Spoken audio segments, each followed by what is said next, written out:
Os ricos não vendem seus ativos, eles pegam empréstimos usando esses ativos como garantia. Você provavelmente já ouviu isso. Muitos estão tentando fazer o mesmo com o Bitcoin. Parece perfeito, mas a versão dessa estratégia que estão te vendendo não é a mesma coisa que os ricos fazem. Se você não entender a diferença, você pode perder o pouco que você conseguiu acumular até agora. Deus me livre. Então, nos próximos minutos, eu vou te mostrar as armadilhas fatais de colateralizar Bitcoin e rodar algumas simulações para você decidir se vale mesmo a pena ou não.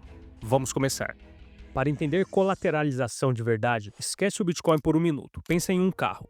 Você tem uma carranga que vale 100 mil reais. Aí surge uma oportunidade de investimento, mas você não quer vender o seu precioso. De alguma forma mágica, você consegue lembrar que alguém, algum dia, falou de uma oportunidade de empréstimo colateralizado. E é isso que você decide fazer. Lá vamos nós. Você então leva o seu carro em uma casa de empréstimo, vulgo agiota. Ele olha a lata, avalia e te fala: deixa o carro aqui comigo, eu te empresto 80 mil. Quando devolver os 80 mil mais os juros, você leva o seu carro de volta. Isso é colateralização. Você deixou um bem como garantia para pegar dinheiro emprestado. Agora, substitui o carro por Bitcoin. Você tem Bitcoin, precisa de dinheiro, mas não quer vender ele. Então você deposita o seu Bitcoin em uma plataforma que avalia quanto ele vale e ela te empresta uma porcentagem em cima desse valor que você deixou em dólares. Pronto, você entende agora o que é. Vamos agora ver onde essa história começa a dar errado. Volta para o carro.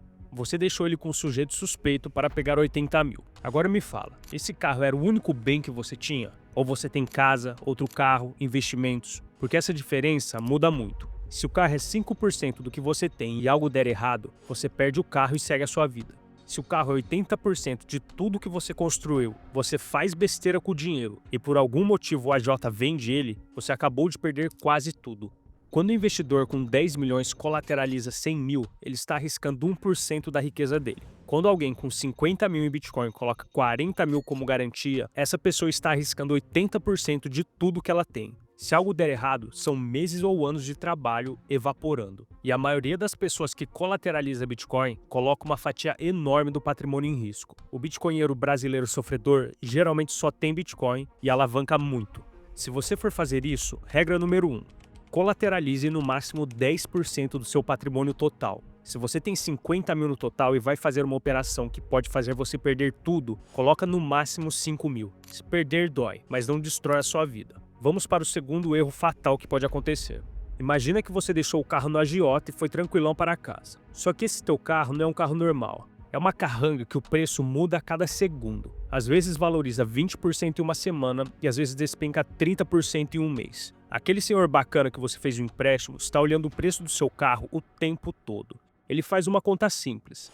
Eu emprestei 80 mil para esse cara. Enquanto o carro dele valer bem mais que isso, tá tudo certo. Mas se começar a se aproximar dos 80 mil, eu vendo esse carro antes de perder o dinheiro que eu emprestei para ele.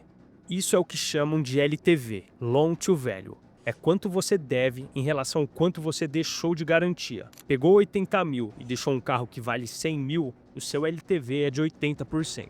E agora que a coisa começa a piorar. Vamos supor que o seu carro desvaloriza para 85 mil. Agora, o seu LTV é de 85%. O agiota fica nervoso porque ele te emprestou 80 mil. Se cair mais um pouco, ele vende, sem te ligar, sem pedir a opinião. Ele não irá ficar com um item que custa 70 mil, sendo que ele te emprestou 80 mil. Isso se chama margin call, ou chamada de margem. Quando o ativo que você deixou de garantia perde valor, quem está com ele vende para não ficar no prejuízo. Quando você colateralizar Bitcoin é a mesma coisa. O problema é ainda pior por causa da volatilidade. Ele pode cair 10% em uma madrugada, 50% em 3 meses, 70% num bear market. E as plataformas não te ligam. É liquidação automática, instantânea e irreversível. Comparando com o empréstimo feito por uma instituição como a Strategy, esse risco de liquidação é bem menor. A partir do momento em que a relação com quem eles fizeram a dívida é diferente, sempre existe a chance de adicionar mais saldo para aumentar a margem e assim por diante. Muitas vezes com prazos até razoáveis. E você não tem esse luxo. A regra número 2, se você decidir colateralizar seu Bitcoin, é manter o seu LTV abaixo de 30. Ou seja, se você depositou 10 mil, pega apenas 3 mil emprestado. Com LTV de 30%, o Bitcoin precisa cair mais ou menos 60% antes de te liquidar. Com um LTV de 50%, por exemplo, uma queda de 30% já te destrói. E esse é um dos motivos que em quedas milhares de pessoas são liquidadas. Você pode pensar que um LTV de 30% é baixo, mas se você pensar em pegar mais, visualize eu te ameaçando de morte e pronto. Vamos para o próximo detalhe. O sujeito suspeito que você deixou o carro não te emprestou dinheiro de graça, ele não é besta. Ele cobra juros. E aqui está outra armadilha. Os juros que você paga é muito maior do que as pessoas ricas pagam. As dívidas da Orange BTC, por exemplo, são próximas de zero e com duração de anos. Agora, olha o teu lado. A Ledn, uma plataforma de empréstimo de Bitcoin, cobra 12% ao ano. Na Aave, você pode pegar o USDT emprestado. A taxa hoje está em torno de 4% ao ano em dólares, mas o problema é que ela é variável. Para você sair ganhando, o Bitcoin precisa subir mais que essa taxa. E ninguém sabe quando isso vai acontecer. Quem apostou nisso no ano passado, por exemplo, perdeu um belo de um dinheiro. Regra número 3. Antes de colateralizar, calcule quanto de juros você vai pagar em 12 meses. Se a resposta te incomoda, não faça. E vamos para a última armadilha. Quando você colateraliza, você entrega os seus satoshis para outra pessoa guardar. Volta para o carro uma última vez. Você não só deixou o carro no AJ, você entregou a chave, o documento. Se o AJ falir, seu carro pegar fogo ou simplesmente sumir, o carro que já nem era mais seu é menos ainda. Pensa nisso. Você viu 300 vídeos de eu enchendo o teu saco para você fazer autocustódia, tirando o Bitcoin de exchange, protegendo suas chaves privadas, comprando carteira física, tudo para ter soberania sobre o seu dinheiro. E agora a proposta é devolver tudo isso para um terceiro. Então vamos lá. Regra número 4. Se você for colateralizar, faça apenas com uma porção que você aceita perder completamente. Nunca colateralize tudo que você tem. Pelo amor de Deus, larga de ser doido. Mas com uma pequena parte do patrimônio, se valer muito a pena, pode fazer sentido. A questão é realmente muito dinheiro? Vamos rodar alguns números. Imagina que você tem 50 mil em Bitcoin. Você separa 10 mil e deixa como garantia numa plataforma para pegar 3 mil emprestado. Esses 3 mil você usa para comprar mais Bitcoin. Os outros 40 mil ficam na sua carteira fria. Vamos ver o que acontece em cada cenário. Se o Bitcoin dobrar de preço, sem colateralizar, os seus 50 mil viram 100 mil. Muito bom.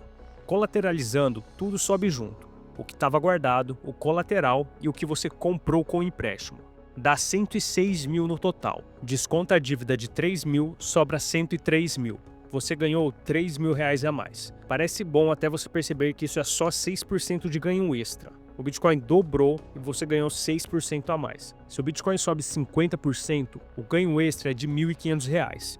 Se fica de lado, você não ganhou nada e ainda pagou os juros. Na Ledn são quase R$ 360 por ano sobre uma dívida de 3 mil. E disclaimer, eu tô arredondando alguns números para facilitar os cálculos, mas será bem parecido com isso. Se o Bitcoin cai 30%, o seu colateral de 10 mil encolhe para 7 mil. O LTV sobe para aproximadamente 40%. Ainda não liquida, mas o suor na testa já começa a aparecer. O que você comprou com o empréstimo também derreteu. No total, você perde R$ 900 a mais do que se tivesse ficado quieto. E se cair 70%, perdeu 2.100 a mais. Olha essa conta de frente. No melhor cenário, com o Bitcoin dobrando, você ganha 3 mil reais a mais. Na queda forte, você perde 1.500 a 2 mil reais a mais, sem contar os juros, sem contar o estresse de ficar olhando o preço todo dia. Não é uma aposta que eu faria. Eu não estou dizendo que é burrice. Eu estou dizendo que a relação risco-retorno não me agrada. Se depois de tudo isso você ainda assim quer colateralizar, eu quebro a cara junto com você. Se é isso que você quer, deixa nos comentários pedindo passo a passo de como fazer. Eu preparo um vídeo, coloco meu dinheiro e você não perde sozinho. Minha sugestão pessoal,